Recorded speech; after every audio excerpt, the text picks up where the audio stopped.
Coucou! Aujourd'hui je vais vous parler de plusieurs lieux insolites de Paris. Alors si vous êtes né à Paris, que vous connaissez bien Paris, ce sera pas si insolite que ça.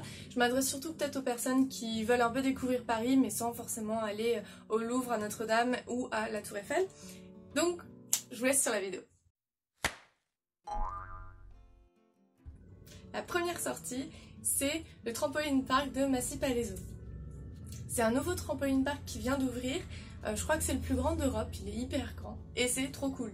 Vous payez 14 € de l'heure, une heure c'est largement suffisant, ça va vous claquer et en fait voilà, vous sautez partout, il y a plein de différentes activités, des trampolines un peu de partout évidemment, mais il y a aussi de quoi faire un combat sur une poutre et puis vous essayez de faire tomber l'autre, il y a de quoi faire une balle au prisonnier, il y a de quoi faire des dunks, il y a de quoi faire, il y a vraiment plein de choses, donc vous n'allez pas vous ennuyer en une heure et vous allez revenir claquer, c'est trop bien. La deuxième chose, c'est le Rocky Horror Picture Show au Studio Galand, où en fait, pour ceux qui connaissent cette comédie musicale, c'est une comédie musicale mythique. Je vous conseille de la regarder avant d'aller la voir au Studio Galand, parce qu'en fait, vous allez la voir avec des comédiens qui vont jouer devant vous, qui vont rigoler, qui vont se moquer un peu des artistes, etc. Et donc, pour que ça soit d'autant plus drôle, mieux vaut connaître l'histoire au préalable. À noter quand même que c'est un film aux mœurs assez libres, et donc du coup, peut-être que ça ne conviendra pas au public le plus jeune, puisque justement c'est un peu ce qui avait bien fonctionné à l'époque, c'est que c'était sexuellement très très libre. Donc voilà. C'est vraiment une expérience pour le coup insolite, super drôle. Il y a beaucoup de villes dans lesquelles il y a ça dans le monde en fait, où ils continuent à faire le Rocky Horror Picture Show mais avec des comédiens devant.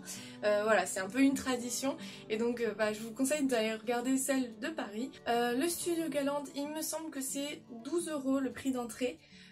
Donc c'est à peine plus cher finalement qu'un cinéma, sachant que vous allez être dans un cinéma à voir le film sur grand écran et avec en plus toute la prestation des artistes qui est vraiment super chouette. Franchement c'est un truc à faire au moins une fois je pense. La troisième chose que je vous propose, c'est la balade dans la fameuse coulée verte. En fait l'idée c'est que c'est une ancienne voie de chemin de fer qui a été transformée en petite balade. Sauf qu'en fait c'est une voie de chemin de fer qui est en hauteur, donc vous allez pouvoir vous balader, voir les toits de Paris et être un peu en dehors de tout le brouhaha de la ville. Pour le coup c'est gratuit, il faut juste vérifier les horaires d'ouverture parce qu'il y a plusieurs endroits où on peut accéder à cette fameuse coulée verte, mais c'est pas ouvert H24, donc juste vérifier, mais en soi sinon allez-y, foncez, c'est vraiment super cool. Un dernier lieu dont je voulais vous parler très rapidement, c'est le Lursener, je vérifie. C'est le Lucernaire, je ne sais pas bien le prononcer parce qu'à chaque fois je le vois écrit, Lucernaire, bref, c'est un endroit un peu alternatif, super chouette, où en fait vous allez avoir un cinéma, une librairie, un bar, un restaurant et un théâtre, et tout ça dans une ambiance un petit peu pavée, super chouette. Voilà, c'était une vidéo très rapide, mais je me suis dit autant partager avec vous comme ça rapidement plutôt que d'attendre à chaque fois pour faire une vidéo plus longue qui va me prendre plus de temps. Je préfère partager au maximum, quitte à vous faire des petites apparitions de ci de là. J'espère que ça vous a plu. N'hésitez pas en tout cas à me faire des retours s'il y a des endroits super cool que vous connaissez, même dans d'autres villes, ça me ferait super plaisir de les découvrir. Et puis je vous dis à tout bientôt. Salut!